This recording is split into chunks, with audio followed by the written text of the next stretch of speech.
The hosts and guests on Everything's Messy podcast are not licensed healthcare professionals. The discussions in our episodes are not personalized medical advice. Always consult a qualified healthcare provider for medical guidance. Never delay seeking professional medical advice or emergency assistance because of our podcast. We encourage consulting with a healthcare professional before making any significant health changes. By listening to our podcast, you agree to the disclaimer. Thank you for listening to Everything's Messy podcast. Hey, welcome to Everything's Messy podcast, where we celebrate the beautiful but messy life experiences that most, if not all, people go through. Get ready to embark on an exciting journey through the raw and unfiltered stories of everyday people.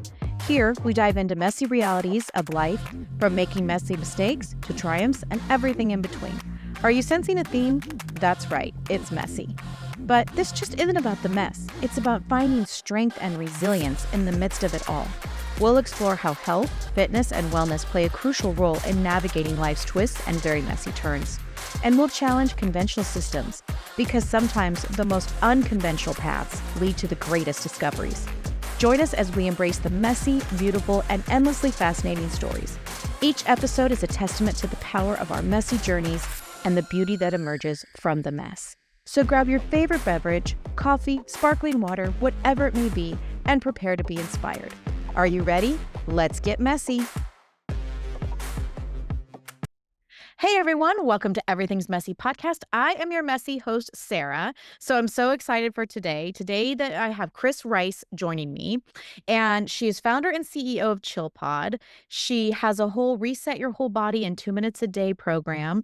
And I love that she talks about her mental wellness journey, and it started with helping her daughter. So welcome, Kris. Thank you for having me. I'm excited to be here. I'm so happy that you're here. We talk a lot on this show about hacks and like things that are help us with our nutrition and our wellness. And about a year ago, I discovered cold plunging and things like Nice. that. But I love how you kind of specifically bring it to women. So why don't we kind of jump off there? Yeah, for sure. Well, you wanted me to do my origin story. I do want to hear your messy story. Yes, I do. I do. My messy story. I think it's a good one. So, I have two daughters. They're a teen and a tween now, but when they were younger, my oldest one especially had a lot of mental health struggles. And as she had that, and her life was very messy from a young age, I really dove into being her advocate because she was so young and trying to figure out alternative ways to support her. It wasn't anything I knew at the time. It wasn't something that I came like equipped with. It was just, I knew there was something there that I could help her figure out.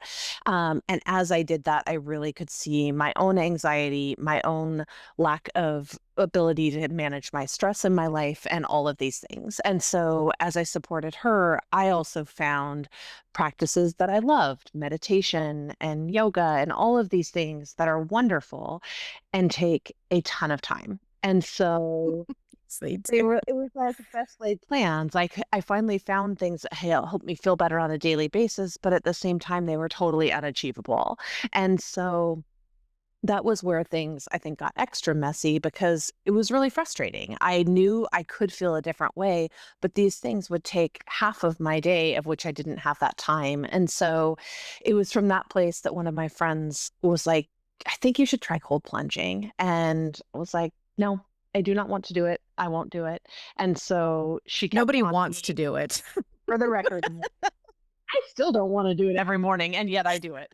And so it was from that place that I was like, oh, no, thank you. I don't think so. And she kept coming back to me. And I think it was really just from a place of desperation and having literally nothing to lose that I was like, fine, I'll try it. And so I went on the Ace Hardware website and I ordered myself a horse trough. And I love it. it's exactly what you would picture. It was a 150 gallon horse trough. I had to pick it up and bring it into our backyard. And because I was just like, because a lot of people will be like, well, why don't you just go somewhere and try it? I was like, I literally want no one to know if I did it. And then if I hated it, it's like it never existed. If I'm Exactly. okay with it, then fine, we can talk about it. And so I filled it with hose water. I gave it a try for the first time, and literally it was one of those things where I was like, I have never felt like this. This is amazing. And so I went back and I just kept going back. And fast forward to 2 years later, I literally dreamed up the chill pod in that horse trough. And I so, love I love that so much. That gives me good okay, because honestly, first of all, women are resourceful no matter what the issue yeah, is. We're gonna find a way. I don't know yeah, about you, I'm a Gen Xer. We will find a way. We are for sure. before YouTube, we are before Google. We will Yes, figure it out. we are scrappy. But on top of that, you took a risk, you took a chance, right? You didn't have to be in public in a bathing suit or however you were gonna do it. You Totally. were just like, "I just wanna try. I just wanna Yeah. see." And the fact that you used yourself, like, you didn't go to your daughter and be like, "I want you to try this." You were like, Yeah, "Nope, yeah. I'm gonna be the example, and I'm gonna get in, Mhm. Yep. and let's see where that goes." I love that so much. And then Thank you. so let's just back up a minute, and we're talking about, just as moms and our Mhm. when it comes to our children, you just kind of went into that mama bear mode where you were Yeah. like, "Okay, what does she need? What do I need to find out to support her?" Mhm. And when you were at the point of, like, nothing's working, you were like, "Okay, we're gonna do this." And Mhm. out of that is born a business. I mean, could you have ever imagined? No, no, and I mean, I did try along the way, like, again, a fairly messy element to it is, like, I started and stopped multiple things. I tried to do some different coaching businesses. I actually tried to do a bring mindfulness into schools. Turns out schools are really hard to get into. So, like, best laid plans, I had these great ideas of all these mindfulness techniques that I had taught her, and I was like, "These are super helpful. Kids today should have these." Best laid plans. 100%. No, but that's so true. It is, and so now I can see later, it's like those things weren't failures, they were just, like, stepping stones to be like, "Oh, grab that element, remember this," and kind of, like, kept building on itself until it became this, and now it's everything that I was apparently meant to do and had no idea. I love that. So you're sitting in the horse trough, right? It's not fancy, there's no filter, like, Yep. it's just hose water, and here you Yeah. go. So how long was your first plunge? So the first time that I did it, I had chosen some song and I was like, "Oh, I hope I can stay in for the song length." Because I really had no bearing. I had tried cold showers and detested it. I was like, "I'm not doing that again." And so I was like, "I might not make it." Like, I really hated that. So, I chose some song that I feel like was, like, about 3 minutes. So I thought, best case, I can stay in for that, and I ended up staying in for 7.5 minutes. Um Wow. all that to say, in hindsight, the water was cold, but, like, it wasn't. Let's put it in perspective. I was not sitting in, like, 40-degree water. Okay, okay. It Fair was enough, like fair enough. it was like mid-spring and, probably 60 degrees. But it certainly wasn't a warm bath or a No, jacuzzi or no, it something like wasn't that. comfortable. Yeah. No, it was still uncomfortable, and I think it was just one of those things where I was like, "Okay, it wasn't as hard as I thought. I can stay here. I'm gonna stay and see what I can do." And then at some point, I was just like, "Okay, I'm good." So before we kind of get into the science of it, especially dealing with the women's side of it, Yeah. what do you think it is on just a layman's level of the mental part that your body just kind of is it a shock? Is that what it originally reacts to? What is it that we're dealing with? Yeah, so to get a little bit sciency, but again, very like layman terms. So your body has your nervous system has two different ways of operating, right? You can either be in rest and digest, you're calm and relaxed, or you're in fight or flight. And so in hindsight, I realized I was literally in fight or flight for years and had no awareness until I got out of it. And I say that because when I did the cold plunge, then I think the main power for that is that it's literally like a switch that you flip for your nervous system. So what you're doing is doing this small little exposure of dipping into fight or flight so that your body sees, I can do this, and that it knows to get back out. And so that's why, like, then throughout the whole day, your body just responds to stress differently. You know that you can, like, feel it, you can react to it, and then you can also get yourself out of it. And so the shock of it is that dip into fight or flight, and then your body just slowly recovering out of that. And the reason it's so impactful is you're not leaving it in, you're not leaving yourself submerged for too long Mm. that it is too big of a stress on the system. I love that. I love and so, I say this a lot, but as moms, we're kind of a lot of us are stuck in that fight or flight, and Yeah, we don't even recognize it, right? totally.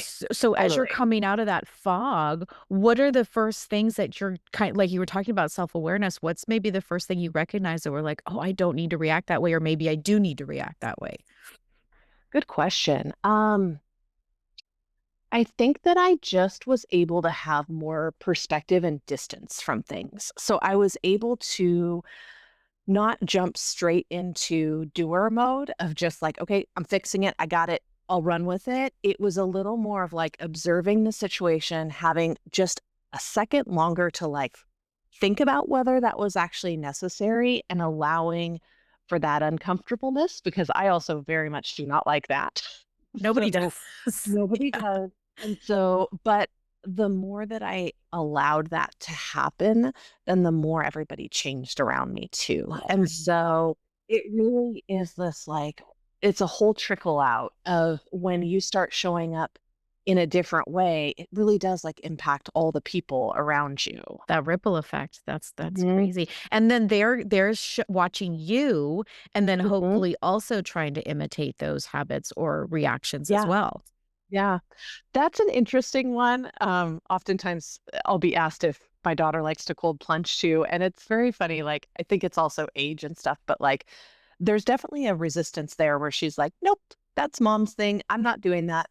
But if I'm away, then my husband will be like, "Hey, do you want to hop in?" She's like, "Yeah, cool, I'll do that." Yeah, of course. As long as it's So, not mom asking, then yeah, you'll probably have success, 100%. Absolutely. No, but so, when you're sort of birthing this idea of this chill pod, mhm. and like I said, you talk about some of the things that you put into it, the thought of it being more specific to women. What were those thoughts? So I would sit there and think about like how ugly and distasteful and stuff this giant plastic straw obviously is. And I would just think about how aesthetics matter. Like when we are surrounded by beautiful things, like you have art behind you that probably makes you feel good every time you walk there, you're like, I like this. Yes. And so I would think about how that's really important and not that other ones are ugly, but they're definitely like not made for a woman's typical aesthetic, right? 100%. And so I often joke that they look like giant coffins. I'm like, that's not appealing to I don't wanna anyone. get into the coffin voluntarily. Want to go in there. So I would think about like what would it look like if I wanted to go in there. And then I thought about two other things really. Like the space itself was like not comfortable for your body. It wasn't made for your body. So I wanted to imagine if it was made for your body. I'm sitting cross-legged right now because I do it all the time. But I'm like, where could I sit cross-legged? Where could I be held? Where could, even though this is uncomfortable, there are ways to make it a bridge to being more comfortable. And then a big piece of it was really the time and effort because nobody has an overabundance of time that they're like, oh, I wish I could just freeze ice every day and make this happen. Like it literally was, it is a shocking amount of time that it takes to try and get water cold. It's a whole thing. Yeah, it really And is. so I just wanted to take that element of effort out of it to make it clean, to make it cold, and literally you could be like, I want that temperature today, done. That's amazing. I love that. So when I started small because I am a big chicken and I do not Yeah, like to be uncomfortable. So I totally. would do the ice bath for the face. I would just fill a Yes. bowl, get Yep. it full of ice cubes because a bowl is a smaller area, and so Yeah, you could put the ice in, and I would just stick my face in there. totally.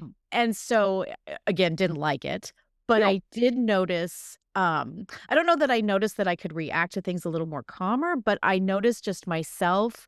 I could breathe a little bit Yeah. deeper. I could Mhm. just kind of see things a little bit clearer. And so that transitioned to the cold showers, which I Yeah. too hate. Like, hello, I can pay for hot water. I mean, Right. And I've enjoyed my hot water, and now you're like abruptly taking it away from me. and again, and that was a workup. So as we talk about sitting in a whole thing of cold ice water, what is Mhm. the slow buildup? What do you suggest Yeah. people start with? Well, I think exactly what you did is what I would tell people to try. I don't know if you ever did your hands too, but those are really hard I to just do your haven't. hands. Okay. Hands Okay. are really sensitive you've got tons of nerve endings in there. I, to this day, usually keep my hands out of the water because they take so long to warm up. So you could try that with your Yeah. sure. Okay. Um, but then the thing I think about is sort of your two variables. You've got time and you've got temperature, and those are like everything you have to work around. There's a woman in the cold plunge space that recommended this idea of instead of like each time that you have a cold exposure, what if you just looked at it as a whole week? So if you wanted to be in and basically cold water for 11 minutes in the week, how do you want to break that up? Do you want to do Ah. 5.5 minutes? Do you want to do every day for a minute? Like, how do you want to do that? And I love it because I think everybody is so individual. And so maybe 60 degrees for a couple minutes is perfect for you. You feel the benefits. You're like, great, this was enough, but not too much. But maybe you're somebody who wants like mid 40s for 30 seconds, and you just don't know till you try it. And I actually think that's what I love so much about it because it's a sense of curiosity and just really listening to your body in that day and being like, great, I'm going to honor that. I'm going to do this, not do that, whatever it is. But it's a really individual practice, which I love. I'm so glad you're speaking on all of that because literally one of my next questions was going to be what's the optimal temperature. But Yeah, as you're sitting yeah. here talking about it's different for everyone. It's based on time. It's based on what you want to get in there. And I love that so much. And I say it all the time on this show. I read Atomic Habits. Like I've read it like 3 times and I continue to go back and read it, right? And one of Mhm. the things we talk about on the show to go along with that is discipline. And sort of what he says in there, it's not me saying this, it's definitely it's him. Yeah. But he talks about it's not really, crossing that finish line is not really the hurdle of the mental discipline. It's showing up to the starting line. And So so, true. right. And so when we're talking about these modalities and these different things to show up for our wellness, it's really just getting started. And I think one Yeah. of the hardest things people have is how do they start? What are they Yep. supposed to start with? It's overwhelming. And sometimes it causes paralysis where people are like, I'm not even going to deal with it. Totally. So when you have an individualized thing that you're talking about where it's like, it doesn't matter the time, it Yep. doesn't matter the temperature, like just start it. Start with what you have, a horse drop Yes. off. Like, Exactly. Or your bowl. Everyone has like one bowl that you could fit your hands in. For sure, that is accessible to you. So I always just think, try those. And if you don't feel anything from them, then have a little grace with yourself and be like, okay, well, maybe I need to step that up and try something a little bit different.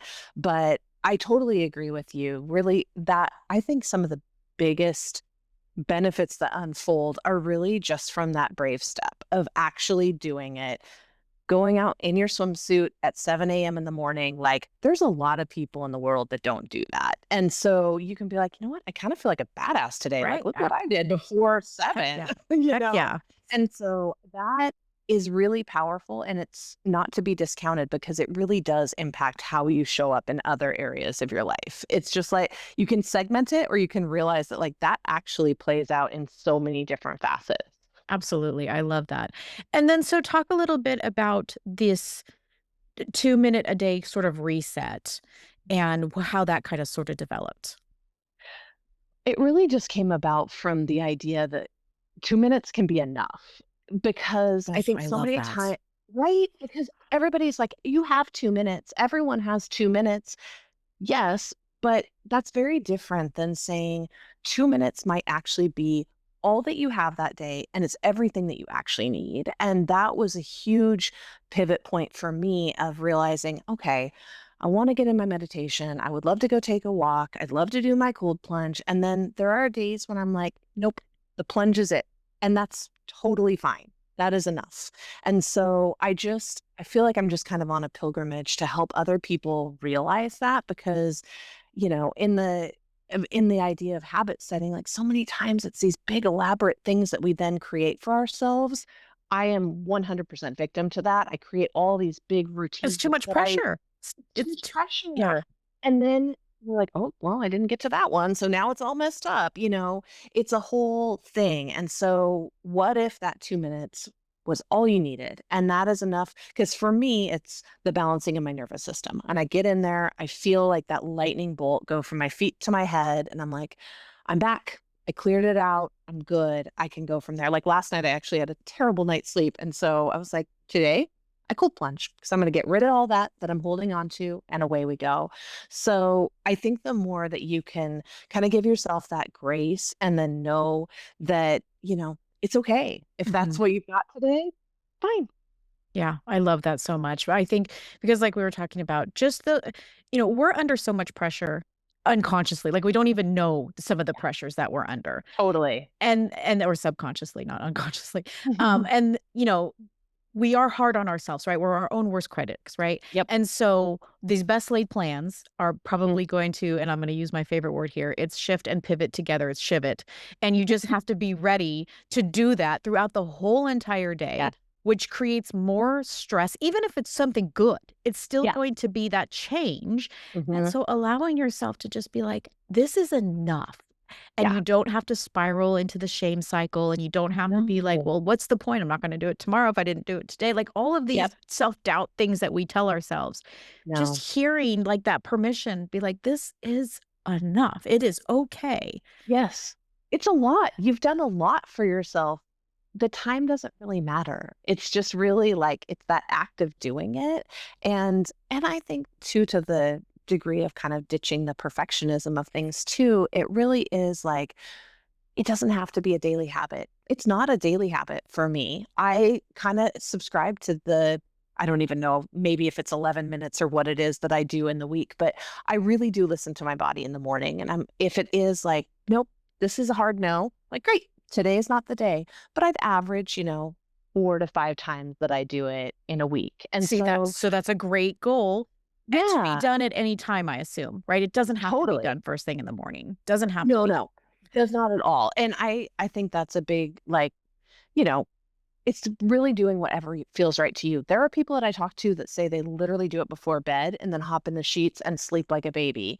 I'm all for experimenting. I tried that and it did not work for me. You were wide awake. I've been wide awake. So, because I That, was gonna ask you, is there any science between, like, linking it up with your circadian rhythm and things like that? yeah, So yeah, okay. it's exactly that. So, in an ideal world, it's a great way to get in the morning. And I think from a habit perspective, for me, it's a little bit easier because I can literally go from pajamas to a swimsuit. And if I don't put on my clothes, then I know that that's like coming next. But it definitely reinforces your circadian rhythm, which is great. But at the end of the day, like if you do it before you go to bed and it feels awesome, Then great. you do it. Yeah. Do it. Yeah. Yeah. I was actually listening, I don't know if you know who Gary Brecka is, but he was Yeah. talking about the cold plunging, and one of the things that he was talking about is a lot of people, and not to be judgmental or call anybody out, but he was talking about a lot of people do it wrong, and what he Mm. means by that is it's not meant to be done after, like, an exercise routine. Yeah. It's actually meant to be done before. So there Yeah. was a lot of hate going around social media that they were saying the cold plunging wasn't working, or I felt worse, or like Mm. all these things because they were doing it after they had exercised Yeah. really hard. Yeah. When in reality, if you do it before, you'll get Mhm. better results. And that's pretty specific. What do you Yeah. have anything I on that? and I agree on that. Again, I'm kind of I don't know, I'm always curious by nature. So I'm like, great, tell me the thing to do and I'll try it. So I remember one time I went in cold plunge and then I was like, I'm gonna see how many push-ups I can do afterwards. Cause I candidly don't really like push-ups. And Who so I was like, does? I don't really feel my strongest when I do those. So I was like, I wonder if it'll feel different. It totally did. Like I ripped through those things at a faster pace than I could usually do. And I felt Oh. stronger because there's something in that recovery space. So I actually think that's kind of like best laid plans. You could plunge and then literally go into your workout shortly after, which is nice because you also shouldn't ideally shower right afterwards. That's kind of part of letting your body warm up naturally is that resilience, which can be that while the practice takes 2 minutes, maybe that warm up time can take longer. So kind of nice if you can pair other things in there. Maybe you take like a walking meeting or something like that so that, you're able to use that time. I love that. But bar none basic, if you just do the cold plunge, you're still gonna see the benefits. 100%. 100%. Yes, definitely. And I don't know if have you heard about sort of the science floating around as far as like women shouldn't go in as cold of water. No, I haven't. Let's unpack So that. that got circulated around here recently from a very well known and respected doctor. So nothing on her, but I politely disagree. So she says that in general, women's bodies are made for warmer temperatures as opposed to colder temperatures. So it's exponentially harder on our bodies when we put them in cold, especially really cold environments. So she's more of like, oh, well, you could do a cold shower that's maybe 60 to 70 degrees, something like that. And so honestly, I kind of panicked when I heard the episode because I was like, oh my gosh, have I been doing it wrong this whole time? So I was like, okay, I'm going to change the temperature. I'm going to do what she is saying. And I was like, no, it doesn't do anything for me. Mm. Like that. And so my lesson was like, again, listen to your own body. It's going to tell you what you need. And I think that's so much of the power of the practice is in that moment. If it's really cold, you are very much in the present. And so your choice is really to listen to your body and its Yeah. cues, what you know is right for you, and just honoring that in spite of like, oh, maybe I thought I'd stay in longer, or maybe I didn't. Maybe I thought I was already going to get out, but I want to stay, whatever that is. Yeah. I think there's no one size fits all. Yeah. Well, and I disagree. Just my stubbornness in me is always like, what do you mean I can't handle cold? Watch this. I'm gonna 100%. I'm not a big fan of being told I can't do things. Right. I will show you at the detriment of myself. I will show you. I will make that water twice as cold today and I'll show you. I wonder where that science came from, though. I do think we maybe tend to run a little hotter, but that's because we're worrying about everything, doing everything, juggling everything. Like, I just think that maybe, like, and hormones, throw that in the mix, like that could. Right. But I don't see how that would hurt us.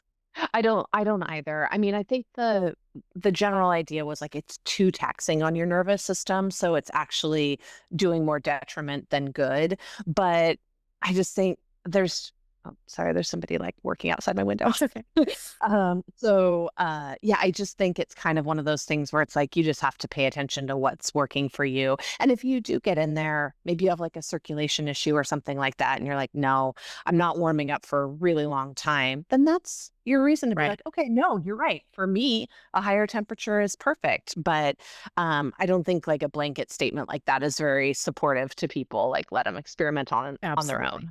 Because again, you don't want them to get paralyzed and not try it. You've got to show up at that starting line. You have to show Yeah. up just to see what you're capable of and what you can handle.